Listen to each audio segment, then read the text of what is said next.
So we are at page 43. Turn to page 43. But initially you need the voice, because that is the one that gives you the faith to anchor the mind.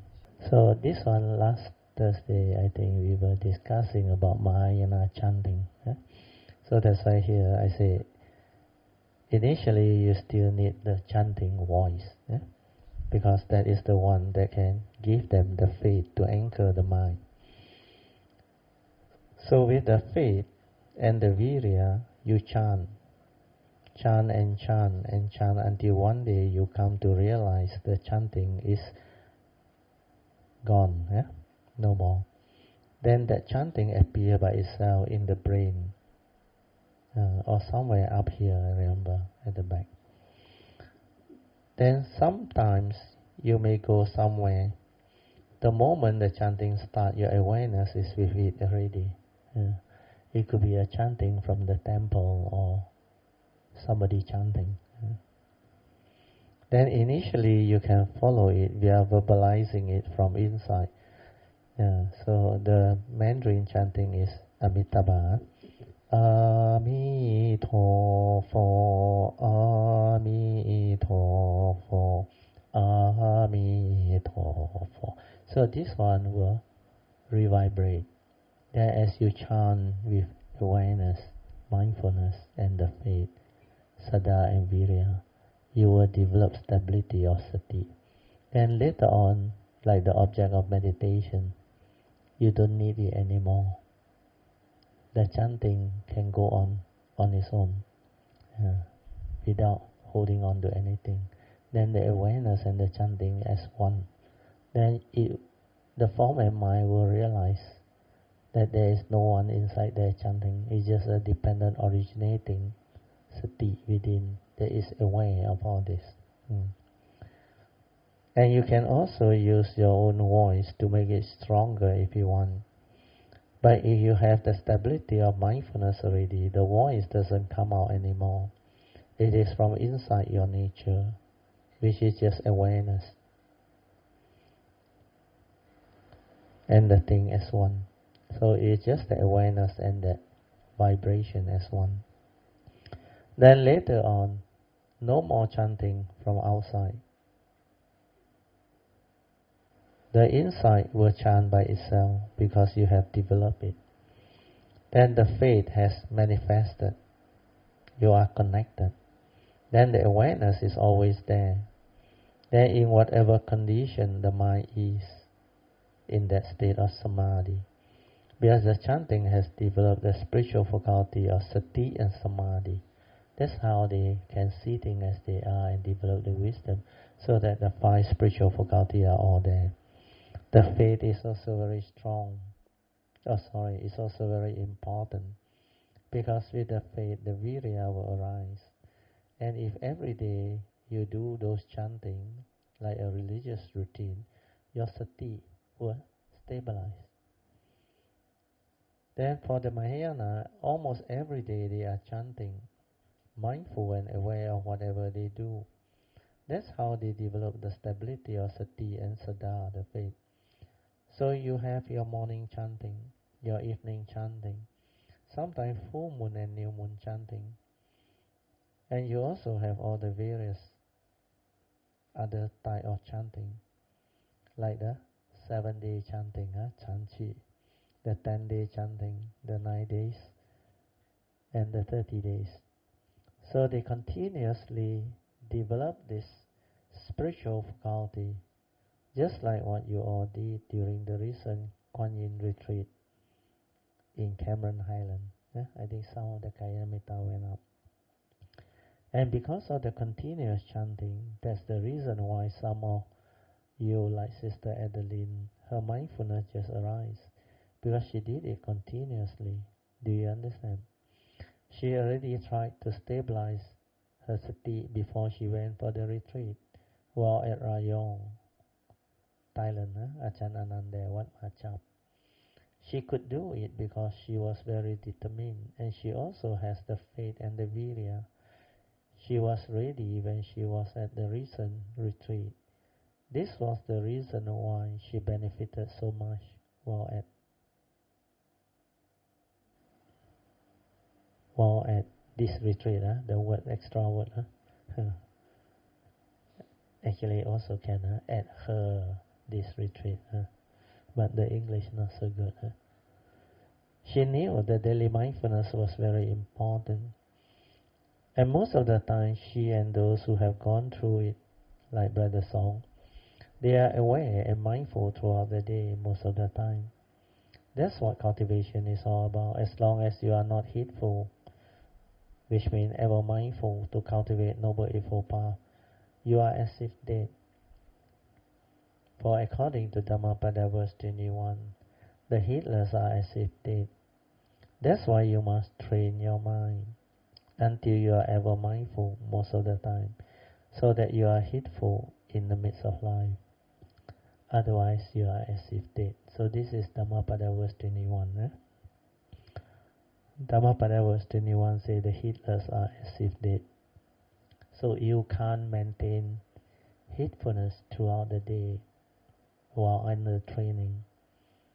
There is no way you can develop the enlightenment, because the moment you are heedless, you are as if dead. You don't stand a chance. This training is not difficult when you understand. When you understand, you just do it. Don't try to know. Don't worry about right or wrong. This is where people get caught, because the mind is too eager to know, am I doing it right? It's not about right and wrong. It's whether you understand what is meditation or not. Do you understand what you are doing in the name of meditation or not? Like in the beginning, the instruction. If the spiritual faculties are not there, train. If the spiritual faculties are there, technically, no need to train. No need object of meditation. No need to do anything. The spiritual faculty will allow you to enter the meditative state. Well, with the spiritual faculty, there is no mental hindrance to hinder your mind for entering the meditative state of inner peace, inner awareness, and inner mindfulness. So, technically, with the spiritual faculty, you are already in the meditative state. So that is the first check. If you don't have the spiritual faculty, then you need to do something. That's why I taught you the mind sweeping method, the metta combined. Then after that, anchor it to anapanasati or whatever method or technique that you are familiar with, so that this sati stabilizes until the mind enters sati. Then after that, don't do it anymore. After that, your mind already in sati. Everything you do in life is in sati. Every moment of seeing is in sati. Every moment of hearing is in sati. Your mind has entered sati. Smell, taste, tactile and thought process.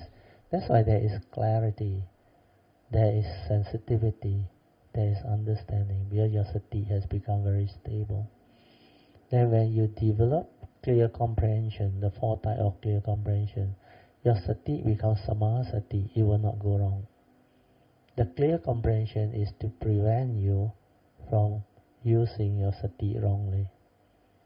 So sati without clear comprehension may not be right mindfulness, may not be samasati. So this one is something that cultivator must understand.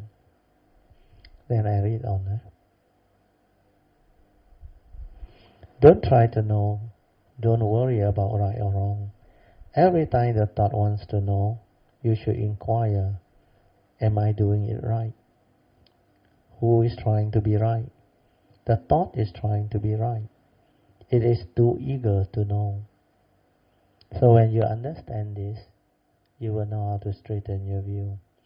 Then the ego manifests without you knowing. We are saying, hey, I have got it already. Especially so if I were to tell you, your meditation reporting is good. Please continue with your practice. Then your thought will tell you, brother Teo say I am doing it right. Then you become complacent. You think you have got it. And then you stop your cultivation. The real meditation is not about doing it right or wrong. It's about understanding what you are doing, what you have to do in the name of meditation. If my spiritual faculty are not stable, then I have to work on it, especially mindfulness. Cultivating Saddha and Virya are relatively easier. But Sati, you must develop it throughout the day. As per my earlier advice, a good daily religious routine is very important. Before you sleep, meditate. Silence your mind and relax. When you go to sleep, be mindful, silent and meditate until you sleep. Then the most important thing is the next morning. The moment you wake up, be aware of your posture. Then be mindful of everything you do. Then pay respect to Triple Gem. Do your meditation again. If you need to wash up, brush your teeth, etc., do it mindfully. Then go to your altar to develop some form of meditation. After that, whatever you do, like preparing your breakfast and taking your breakfast, develop mindfulness. If you find it difficult, you can start with the mindfulness of your own four posture. Then slowly connect them with your other movement to develop the awareness of all the in-between movements and activity. You have to do all this.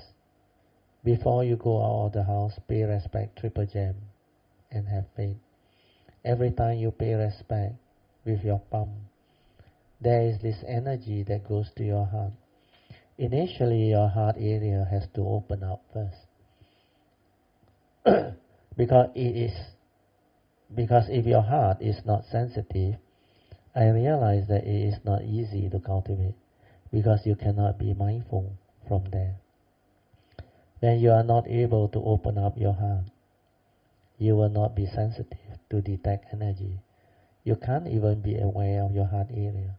So you tend to use your brain and your thought more. Reason why you think a lot, and very few people can develop the faith until their heart area open up. Every time you pay respect with faith, there is an energy going in without you knowing it. If you are not sensitive. But later on, you will become sensitive. And then you can feel a lot of things from there. The awareness from there can actually speed up the cultivation, because the true sati starts from there. You know why that? The sati is awareness from your nature. So this background awareness from your nature is the one that is aware, not the thought trying to be aware. You have to understand that. Then every time you lapse into heedlessness, like while doing anapanasati or mindfulness of four posture, you bring it back. Then you determine to be aware by coming back to your heart area. From here, you aware of outside. Means the inner awareness is aware of everything that is outside. Where your sense, the activity are all outside. But there is this inner awareness that is aware of all this movement. So this one is very important.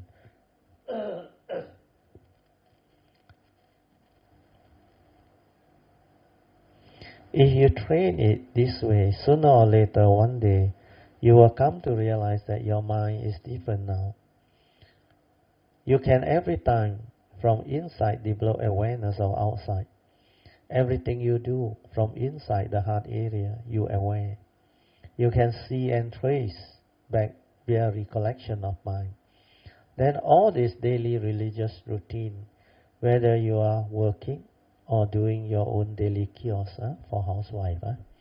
If you are a career person, means you are working. You have to maintain mindfulness even while driving your car. So that part needs to be stabilized and established. That's why it is a full-time job. Please don't make that mistake. Because last time when I shared this full-time job, one of the lady, Kayanamita, she came and talked to me.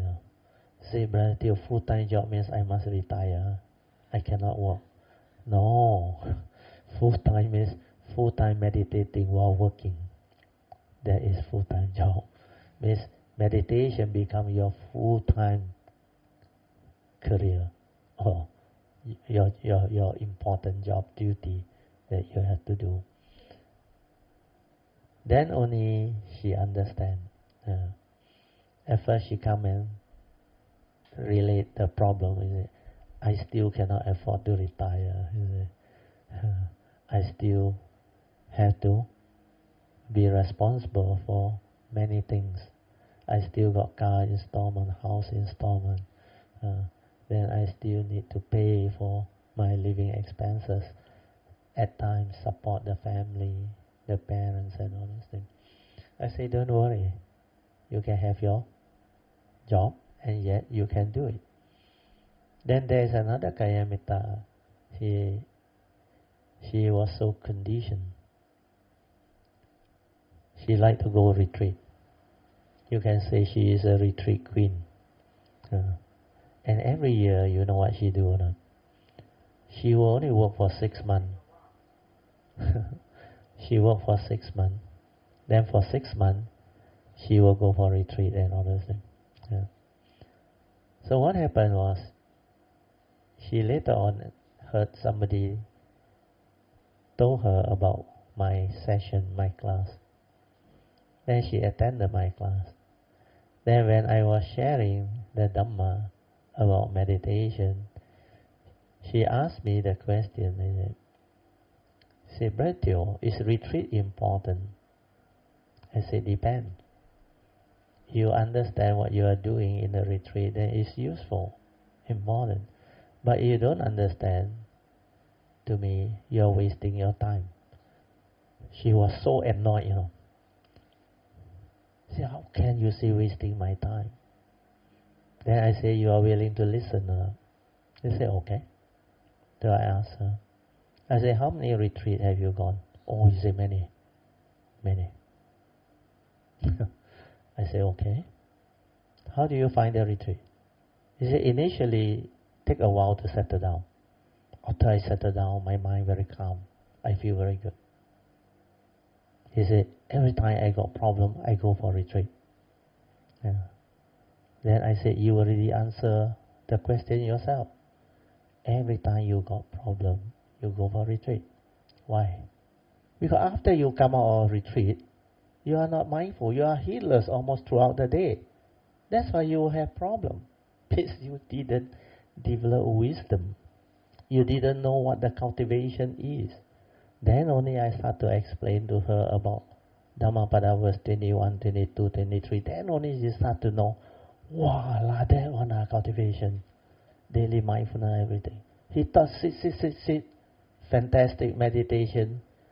Then with the insight, the jnana, everything there.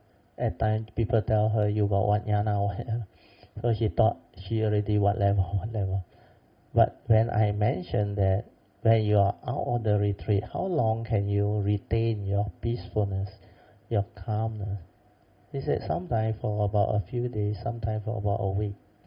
The maximum she tried was about 2 weeks. I said, after that, do you still have fear, worry, anxiety, sorrow and lamentation, unhappiness? Yeah. Then I said, you're wasting your time. You didn't really develop the true understanding of the teaching. You didn't really develop the real meditation. You actually went to a quiet place to seek peace. That's it. Then develop all the meditative experience, the concentration, the samatha, calmness. Then you slow everything down, thinking that that is the deep. Your thoughts are very active. You every time want to know whether you already succeeded in the meditation already or not, whether you have become a sotapanna or not. I say you cannot lie. You go out into life and you check. If you are incapable of the daily mindfulness, sati sampajana, the sense restraint, you are far from awakening. Then only she started to tell me the truth. He said, now I knew where I went wrong. Last time, every time I got problem, I go for retreat. Then I gain back my peace, my calmness and all that. But every time I come out, like you say, this thing doesn't last. I said, because you didn't understand the real teaching of the Buddha. He talked about heedfulness, ever mindful, constantly meditative. You are not doing it. You are complacent with what the retreat can give you. The calmness, the peacefulness. That is not the real meditation.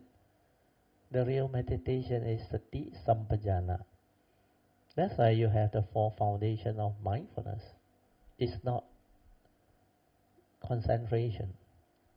It's not samatha, focusing, concentration, one-pointedness, jhana, everything. No, those are Hindu meditation. The Buddha learned it under the two great teachers, and yet he himself realized he has not realized what he was searching for. Means the liberation of mind, the enlightenment, the wisdom to understand and to overcome old age, sickness and death. Well, he failed to understand this form and mind was not him initially. Even after he managed to perfect all the cultivation of jhana practices, until he is of equal to the last two teachers, Alara and Udaka.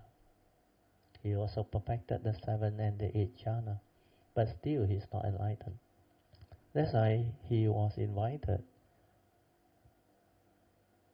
to teach on par with the two teachers. But he said, no, I will still continue and search and develop the meditation. That's why after that he left them. Then alone he strived on. But later on he realized the body was too weak. So he started to eat. When he started to eat, the 5 ascetic thought he was not serious anymore. He used to practice very severe, austere Dutanga practices, hardly eat anything, endure, strong mind. But he realized too weak, cannot. So when he started to eat, the 5 ascetic left him. That's why finally he alone, he cultivated. Then when Sujata offered the milk rice, that was the condition.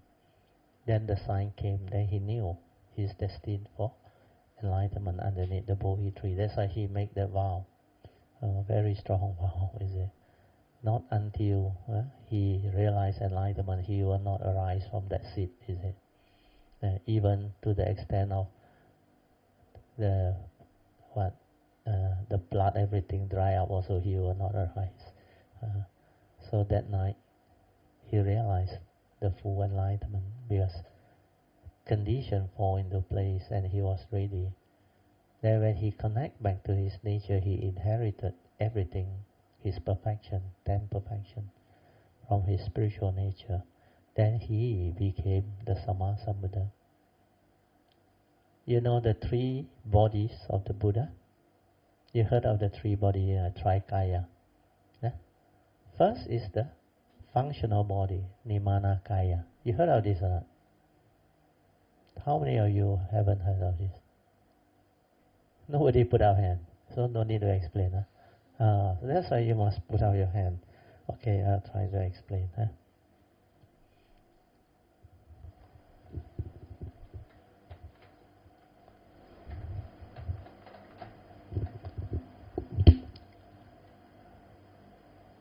There are 3 bodies.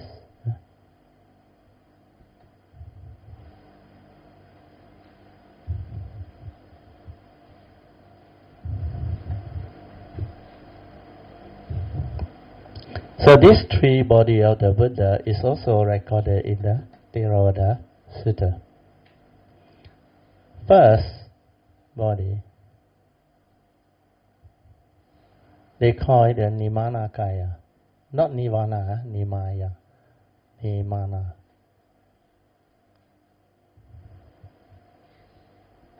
So this one you also have. Huh? So this one, Nimanakaya, is called the functional body. Functional body. So this is the Buddha's physical body at that time. Just like now, my functional body is this physical body. Yeah? It performed the function of the Buddha after he became enlightened. Yeah. So this one performed the function of my segmented this life. Yeah. That's why this is called your functional body, Nimanakaya. Then he has the second part which is most important. So the second body is the spiritual body. Spiritual body, he called it Sambhogaya Kaya. You heard of this word? You all haven't heard of this word? Oh. Sambhogaya Kaya. So this one is his spiritual body.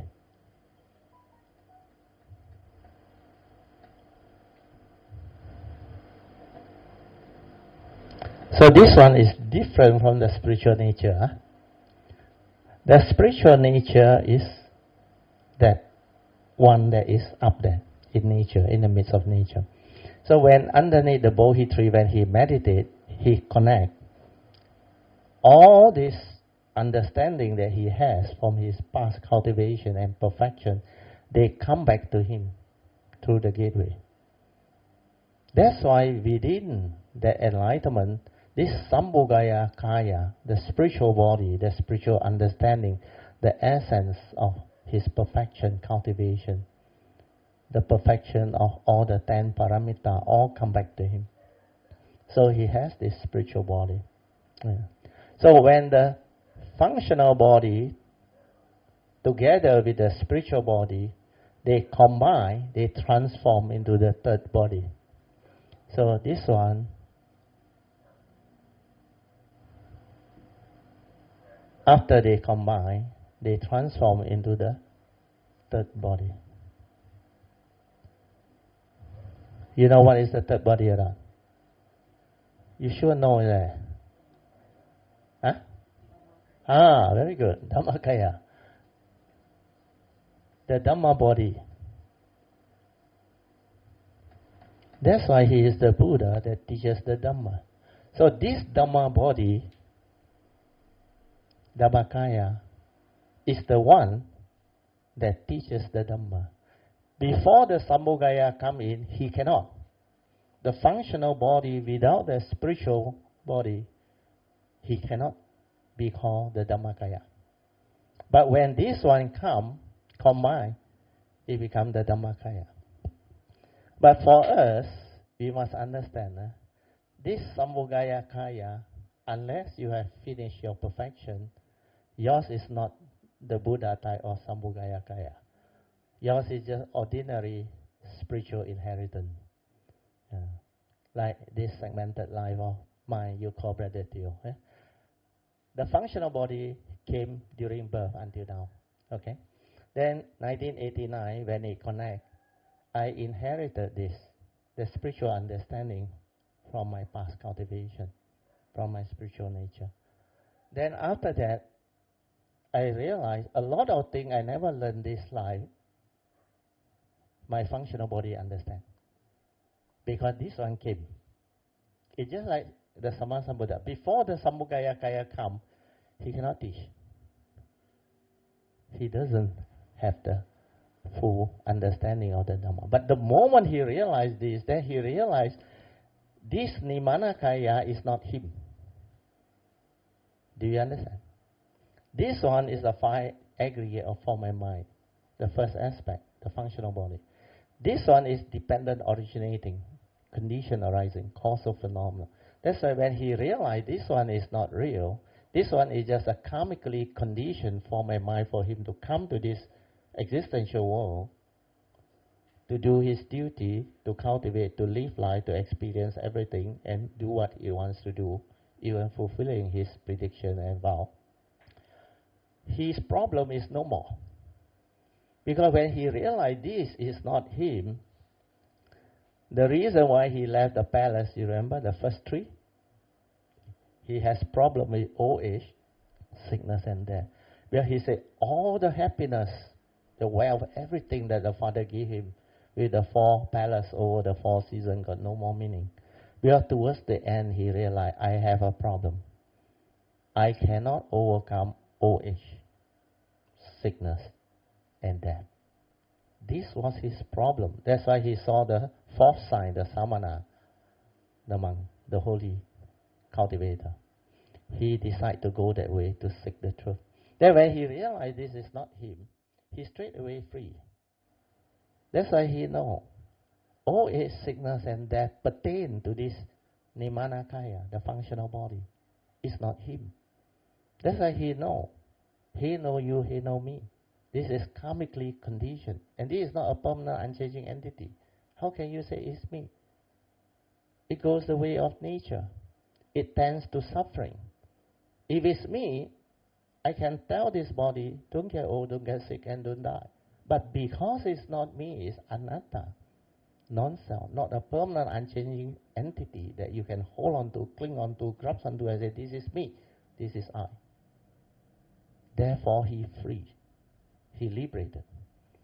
That's why without the spiritual understanding, if you don't inherit them, then you have to meditate to awaken. Yeah. To meditate to awaken is the sainthood way. That's why sainthood way, you don't have to connect to your true nature. You don't have to inherit from your spiritual nature. Because your cultivation is less extensive. The one that did the perfection, the bodhisattva, they need that nature. Otherwise they cannot walk. Because you need to come back. And you come back without ignorance. Without ignorance, how can you come back? You understand? You know what is come back or not? Huh? Not like Jesus resurrect from the dead. Understand? Come back means you take another form of mind to come back. Do you understand? So if you don't have ignorance, there is no rebirth due to ignorance. So how do you come back? Huh? Of course, choose to come back, but how you do it? Very good. Love and compassion. Yeah, Adam, yes. Yeah. Okay, I just want to inquire about the Buddha mentioned about the architect. He met his architect. It's not architect, house builder. House builder. Yeah, so he met Dr. Jayanta also laughed. He said after that, he said, you shall build no more house. O house builder, I have seen you. He said, thy rafter has been shattered. A ridgepole has been shattered. Then rafter, you know what is rafter or not? You say to build a roof, you need a center ridgepole at the peak. Our traditional conventional roof is pitch roof, isn't it? Okay? So there is a ridgepole here. This is a very strong beam. They call this the ridgepole. Then these are called rafter. Rafter. This rafter is for you to put all this timber.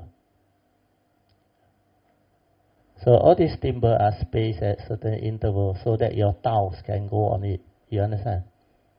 Huh? So that your roof tile can go on it. So this roof tile will go on it.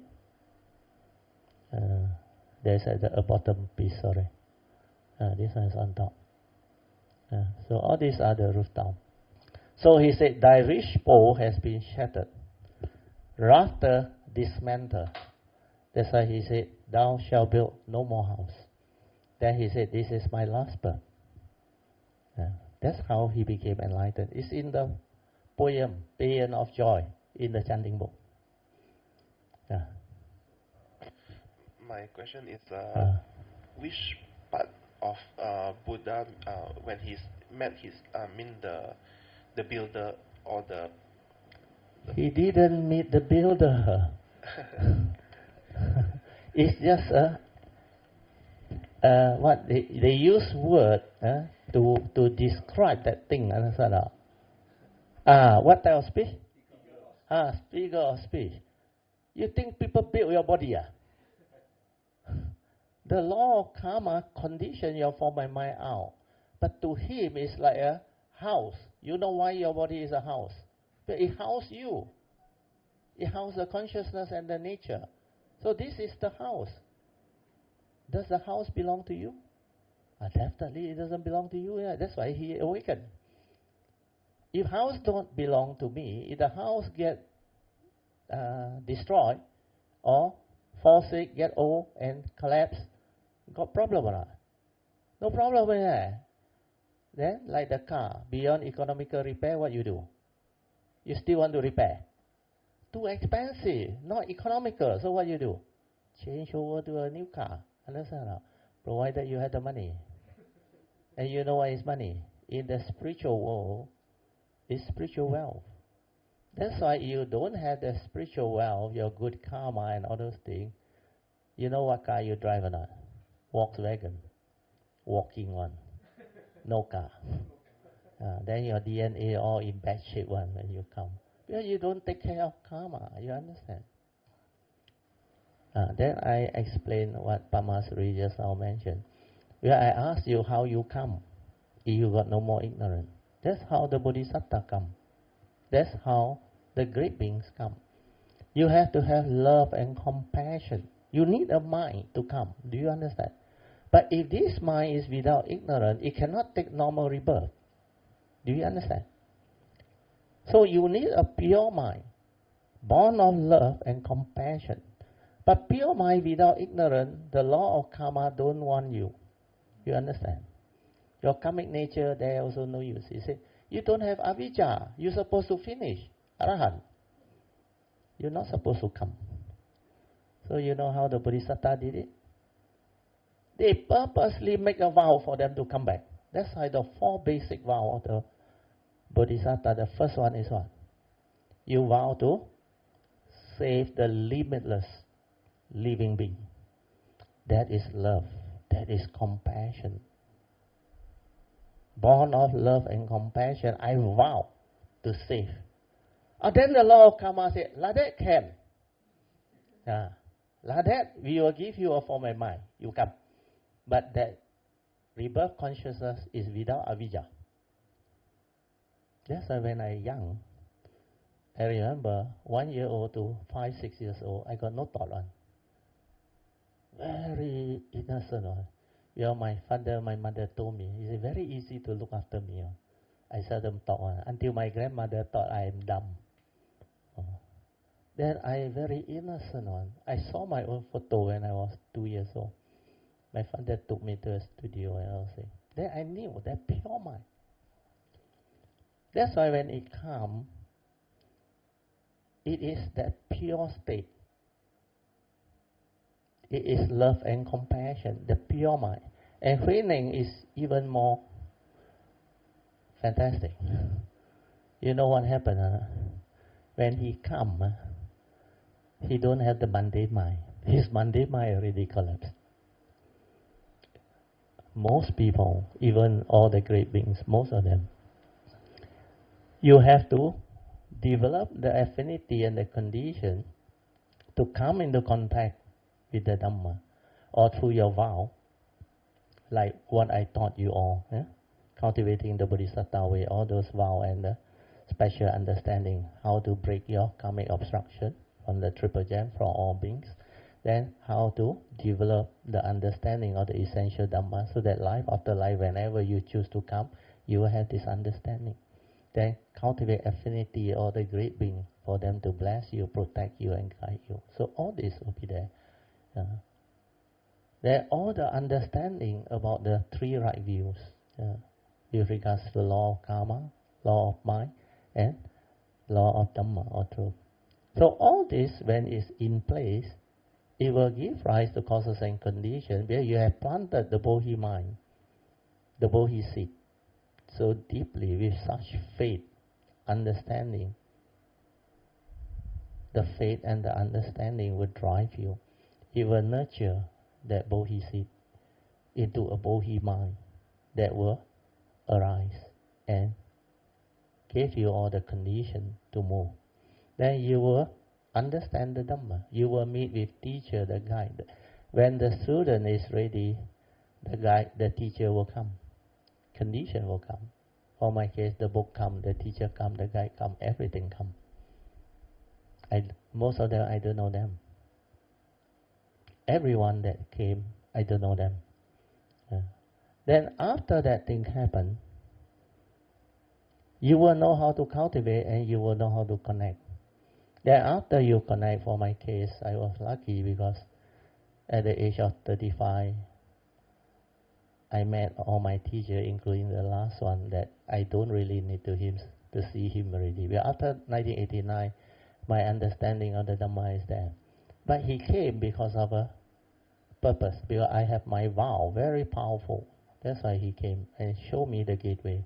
Then after that, I cut short my cultivation, the transformation. Within 9 months after I met him, my money mind collapsed. Huining no need to do all those cultivation, understand? He don't need to do all those things. He's straight away born without the Monday mind. That's why the moment he heard the Diamond Sutta, the mind must have no dwelling, he checked. That was what his mind is all about. Because without the Monday mind, he don't dwell. That's why he straight away understand the Diamond Sutta.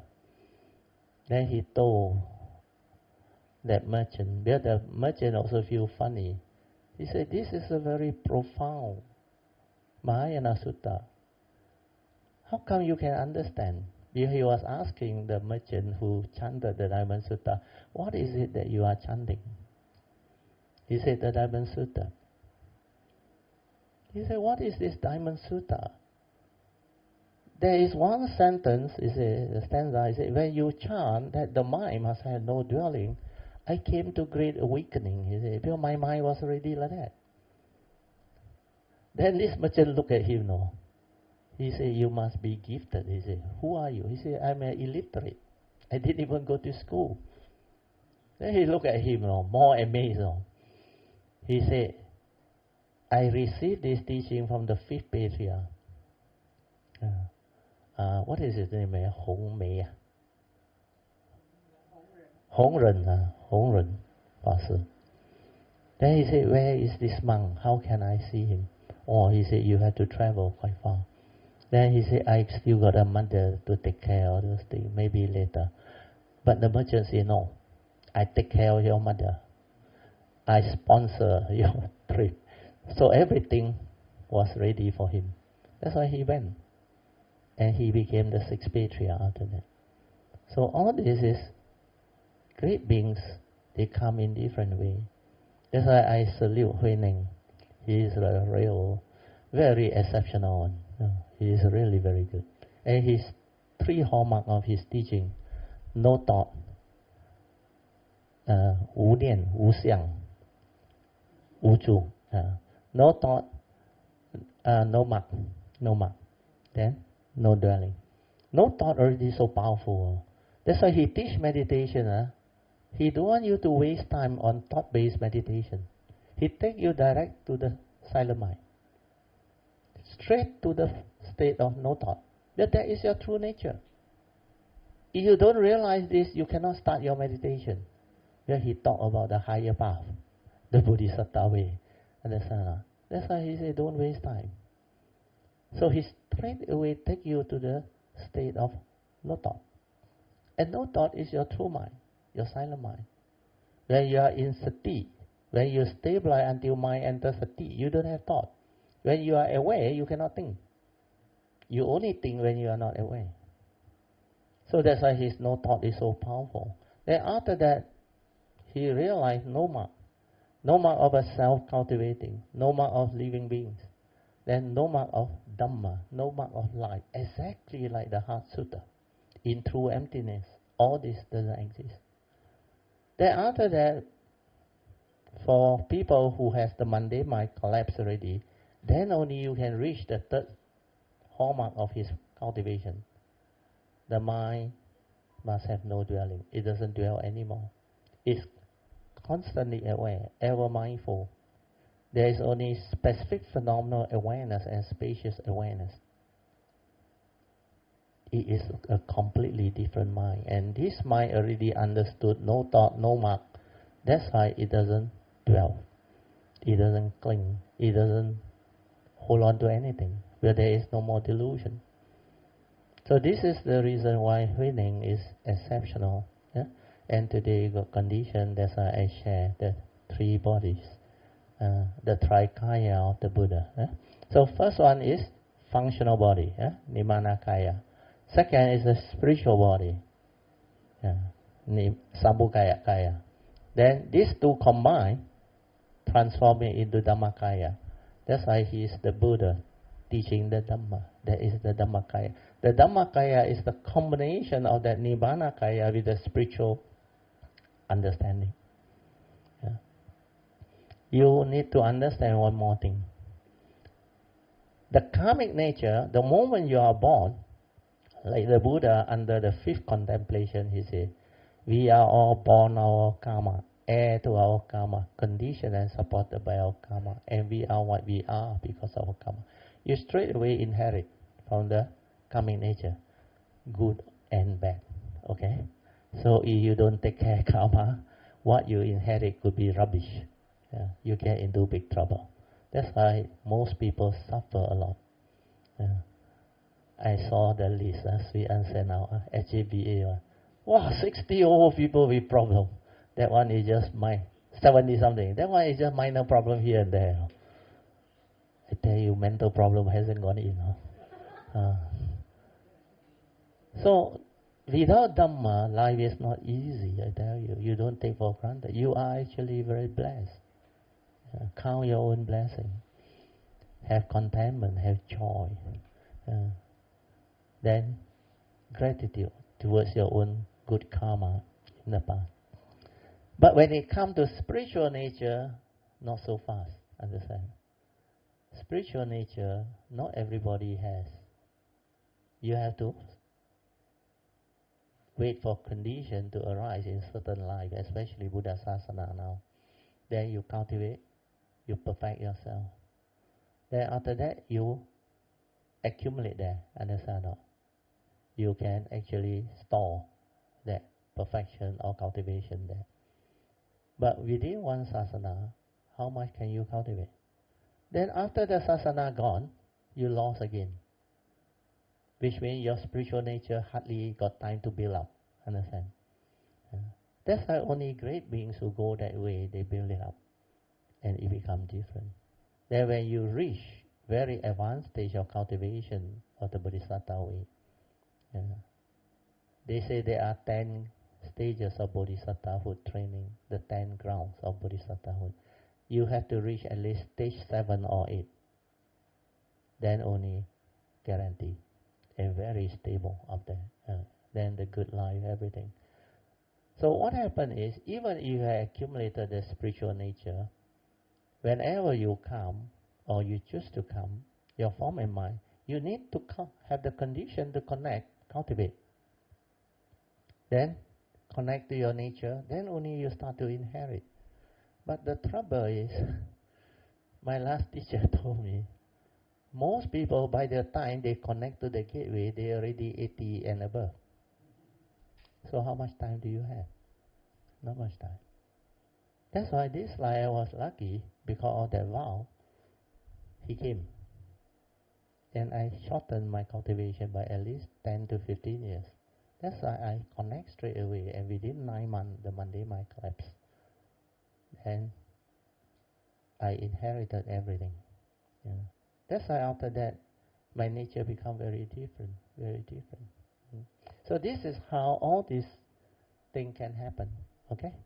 So this is for your info. Later on, as you cultivate, when you reach those stages of cultivation, you will understand. Don't try to remember, it will come to you. When the condition arise, your nature will understand.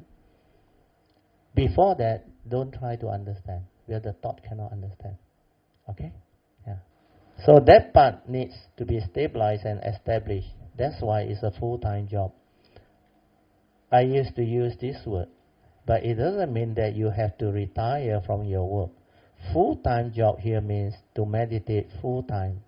You don't need to retire, which also means in the midst of your working life, you can also develop mindfulness. That is what I meant by full-time job or full-time cultivating. Otherwise, like one of the Kayamita, I mentioned it here about 10 years ago. She thought when I say meditation is a full-time job, she approached me and talked to me and said, Brother Teo, I still need money. So how can I retire? I said, who asked you to retire? He said, you say it's a full-time job. I say full-time job means whether you are working or not working, you are you are full-time developing the training of your mind to be aware or mindful, and this is what meditation is all about. It doesn't mean that you have to retire from your job. No. If you need to work, you work. If you have to work, you work. You know the difference or not? Huh? What is need to work? No money. You need money. Maybe for your own sustenance, your children education or what. Have to work? Means you have money, you have everything, your children all grow up already. But you don't have a job, you cannot live life. You find it so boring. Nobody call you boss anymore. If you don't have driver, don't have chauffeur and all those things, you don't get to enjoy all the perks that you used to get. Then you at home, during working day, there was one JKI engineer that retired. He came and looked for a job from me when I was still working that time. You know what he told me or not? He said, Mr. Teo, because he is not a Buddhist, he don't cultivate one. So when I hired him, you know what he told me or not? He said, Mr. Teo, I retired 3 months already. My life is so boring. I said, why? Yeah, I don't know what to do. What do you mean you don't know what to do? I said, do what you like to do lah. He said, Mr. Teo, when I call up my colleague, my friend, they say, please don't call me. Because we are working, they say. I got meeting to attend and all those things. He got nothing to do, every day call. So finally, he also cannot take it anymore. He said he almost go crazy. But he don't know what to do, too much time. But you are Chingyap, no problem. We travel a lot with the wife. Lay home around. At home. This one you ask her to listen, she will be very happy. Your Chingyap will really travel. Do the thing you want to do, you love to do. Be a blessing to the world. Attend Dhamma class. Develop understanding, cultivate, transform yourself. Take care of mind, take care of karma. If you have the Dhamma, to have the good life is very easy. Change the way you live your life. Live your life according to the Dhamma way, following the Dhamma way. You know what is the Dhamma way or not? Dhamma way is the way of truth. Means what? The righteous way.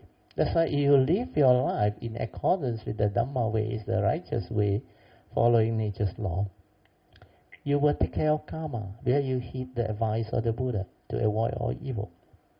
Do good, purify the mind, to develop wisdom. Then you will have the good life. Your good karma will take care of you. Your wisdom will give you the joy and the happiness. No more suffering.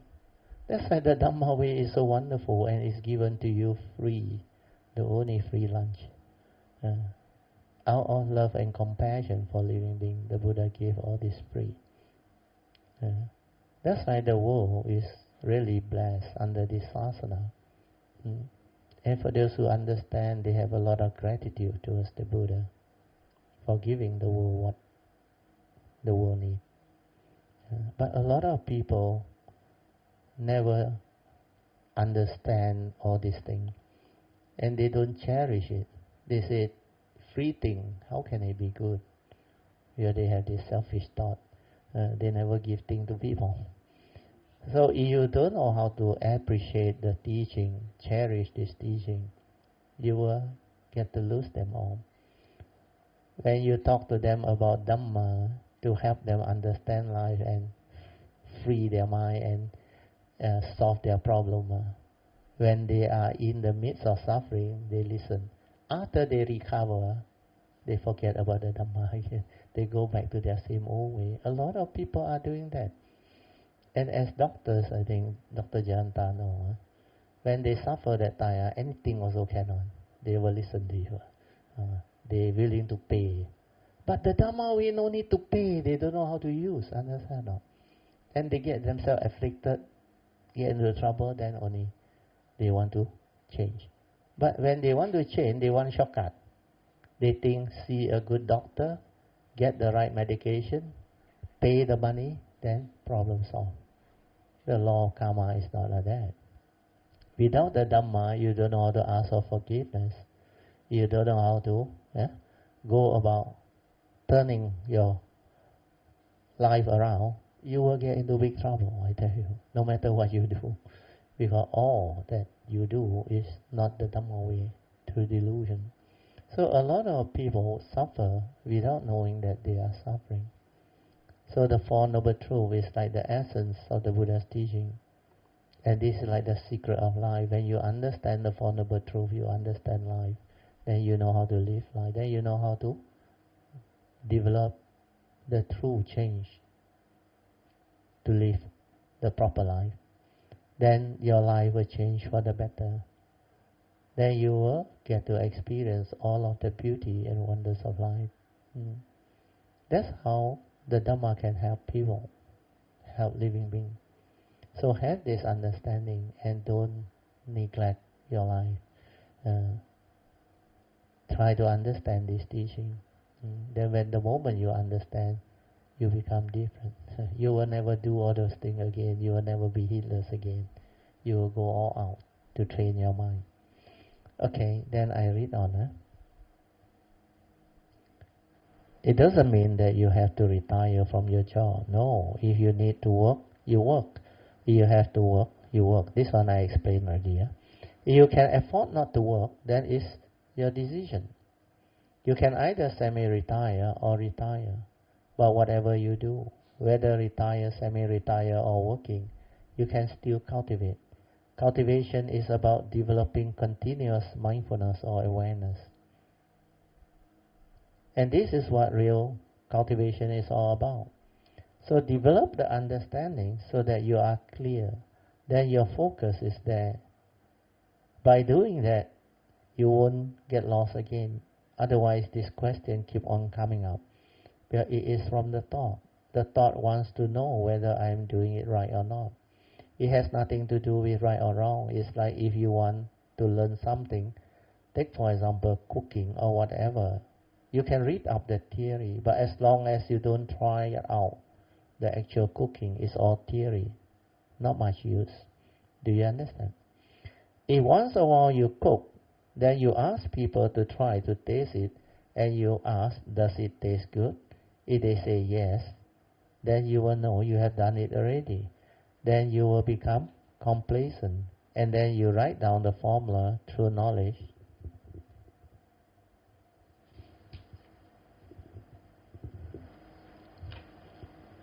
To remember how you do it.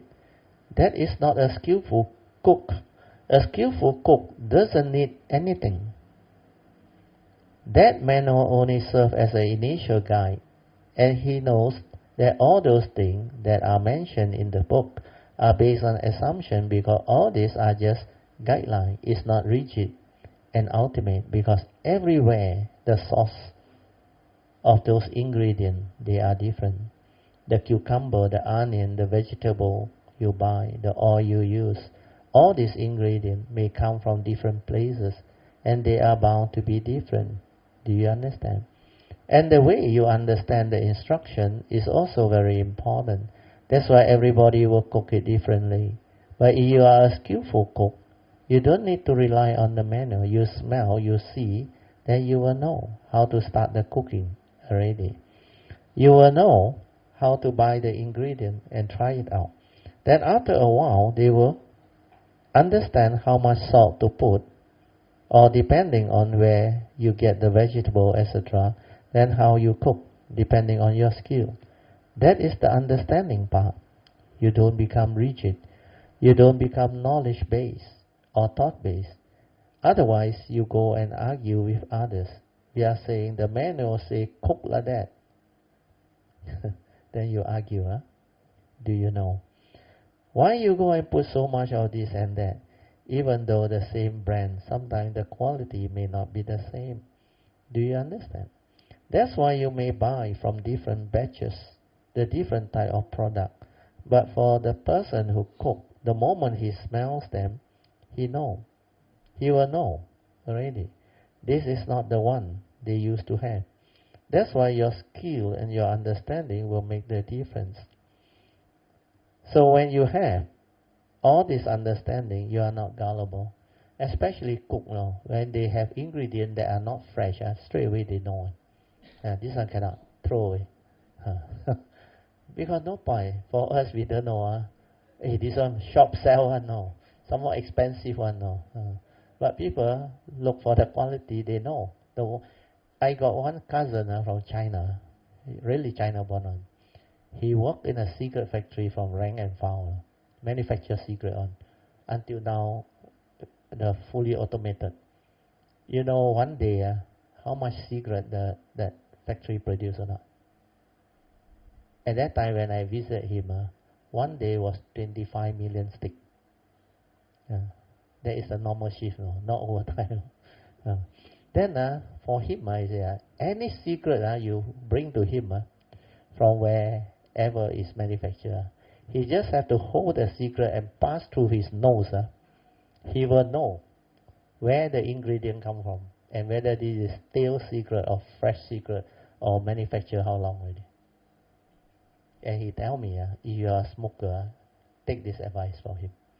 He said the butt there in front supposed to be the filter to filter the cigarette. Don't trust the filter. Smoke the first 1/3. After that, it's very dangerous because the filter cannot cope. The second and the third, you call it what, portion. He said that one, the filter cannot cope. The nicotine go into your lung. The first 1/3 you are safe, is it? Almost 90% can cut off. But after that, he said don't smoke. Don't try to be like those people, smoke until the last, the very last, until it burn their hand. But don't smoke is the best, because doctor can tell you, the chances of having lung cancer is very high. And you know, my elder brother, when he was young, he smoked. He got a few classmates also smoke. They all dropped out from school very early. Then in the year when he was 28 or 29 years old, one of the classmates, because of too heavy smoking, landed in a hospital. He visited him with the other classmate and friend. Within 5 days he died. From that day onward, he gave up smoking until today. He never touched the cigarette anymore. No need to go and pay people to kick the habit. The moment he saw, he doesn't want to end up like him. He saw him suffer for that 5 days. And he saw him die. The health deteriorate very fast. He lost weight, everything.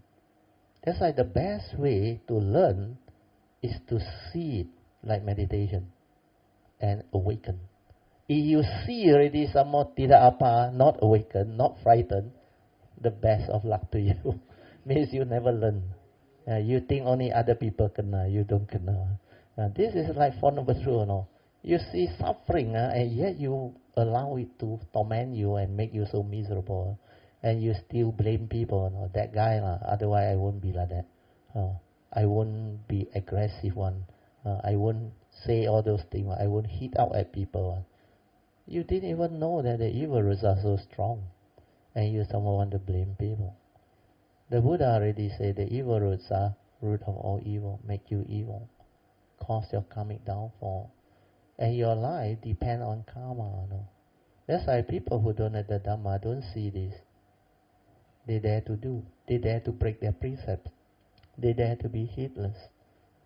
That's how suffering can become so intense. Okay, we go on. Huh?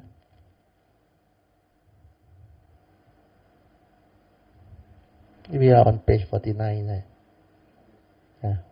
Which line? I cannot remember.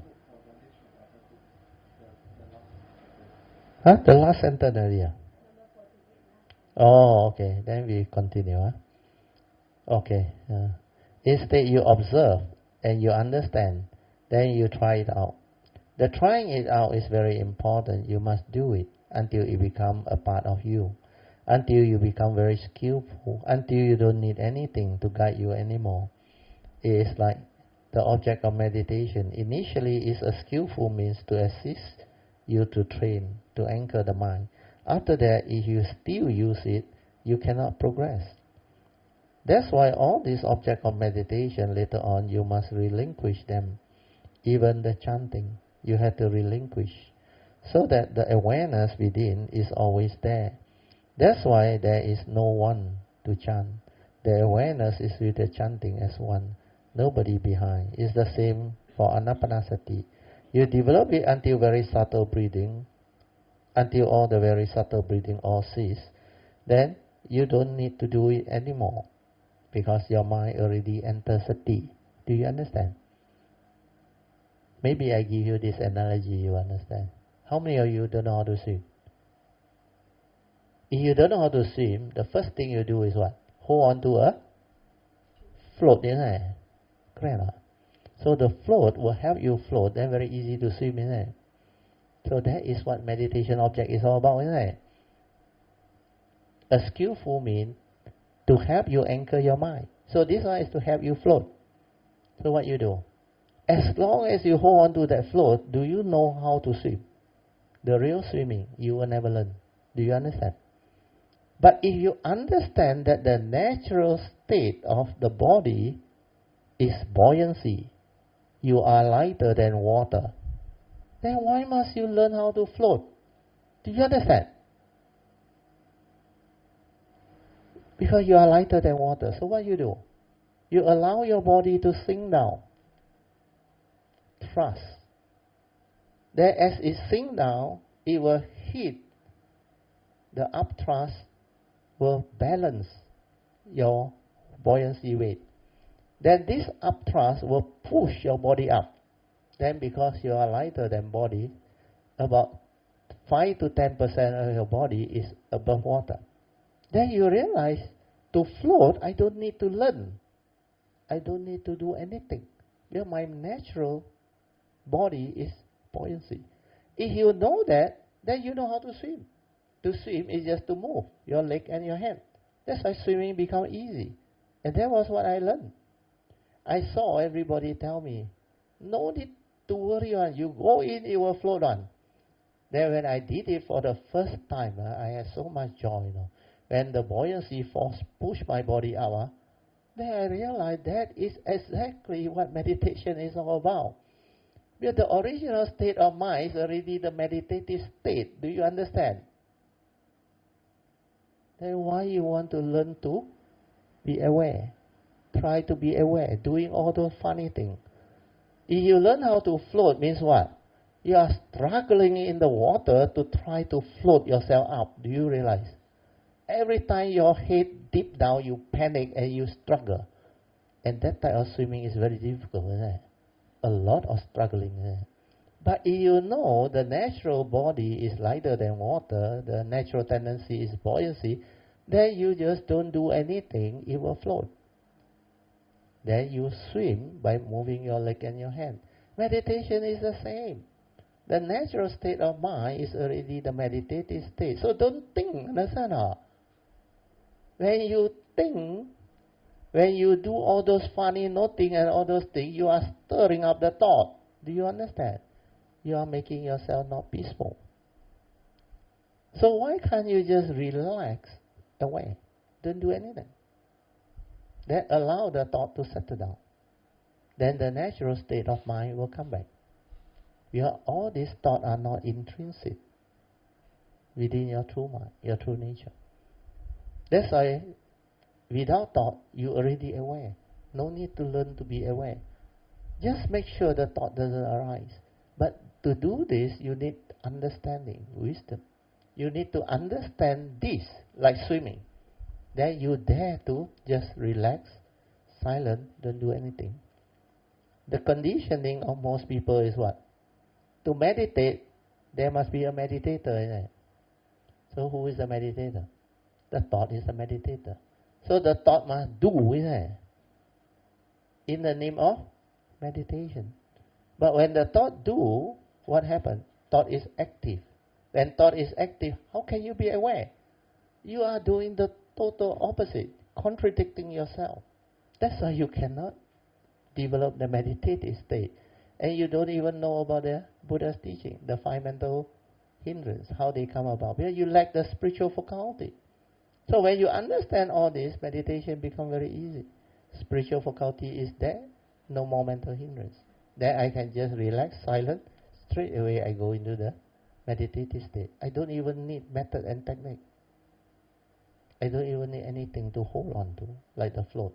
The moment I understand I don't need the float, buoyancy is already natural.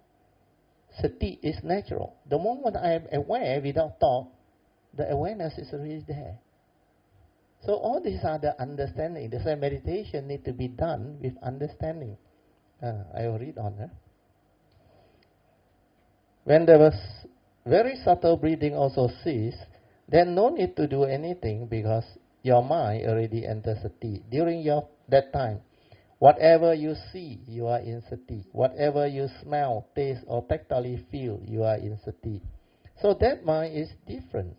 You must have the stability of mindfulness to have the ability. Otherwise, you cannot understand what those cultivators are trying to share with you. I realize most of you have not really understood that part.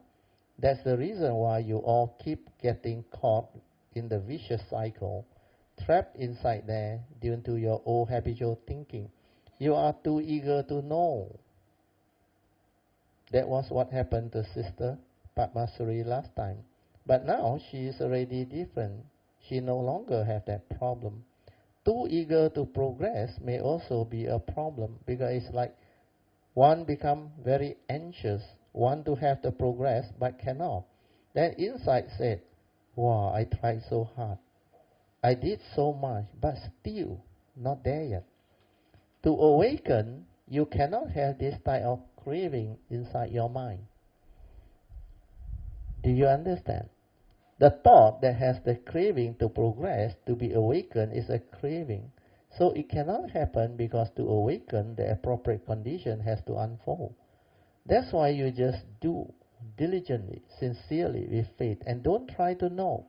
Then when all the conditions are there, all of a sudden, you will understand. Then when your daily mindfulness is very established, firmly established, you will see a lot of things that you have never seen before. You will see your own subtle mental intention clearly. You can also see how your sankhara arise and pass away. How upon contact feeling arise to condition craving if there is no initial wisdom, yoniso manasikara, or wise attention at the moment of sense experience. You can be with the moment of feeling, attention or perception, sankhara activity, etc. After that, no need to do anything. It's just like that all the time. Then the whole TV program or the phenomenal, your awareness will just flow with it. Everything is like a flow, specific phenomenal awareness. That's why you can see the physical flow, the mental flow, the nature's flow. Everything is just like a flow in that state of awareness. Most of the time, it is in specific phenomenal awareness. Then once a while, it is in spacious awareness without a center. Your mind is just like that. That's why there is no dwelling. Yeah. I still remember in the year 1989, after my Monday Michael, I look at my color TV. You know what happened? The color TV, as usual, with all the movie, everything running, I was just in pure perception. The awareness of all the movement, everything without the word. No matter how fast the thing changes, the awareness is with it. And it was so serene, so still. Then I realized, if I want to see the show, I can see. If I want to understand, I can understand. The word can come out. But if I don't want, I just see nothing inside there. All the activity and the movement. They're very clear. Sankhara niccang, sankhara dukkang, dhamma anatta. Nothing inside there. then everything in life, last time you cannot see. Now suddenly you see. That's why I used to use the word truth is everywhere. The characteristics of nature is everywhere, every moment, every instant. Why can't you see? The one who see, they always see. Because nothing has changed actually. Before my Monday might collapse, I can't see. I have to be very mindful to see my inner one. But external one I cannot see. But after the Monday might collapse, that few days, almost 5 to 7 days, I was so amazed. Everything is so clear. The characteristics of nature, which is the three universal characteristics, truth, anicca, dukkha, anatta, everywhere, every moment, every instant. I said, no wonder living being cannot see. Their mind is so clouded with thought, emotion, sankhara activity. The mundane mind are like your cloud. Your emotion and your mental hindrance are like all those things obscuring you. That's why you cannot have the pure seeing, the direct seeing, the clarity of mind, to be mindful, to be aware. So this is what the real cultivation is, and it's not what people tell you or what you read from the book. Because this type of understanding is very rare, very difficult to come by. Okay, I read on. So first train your mind until no thought.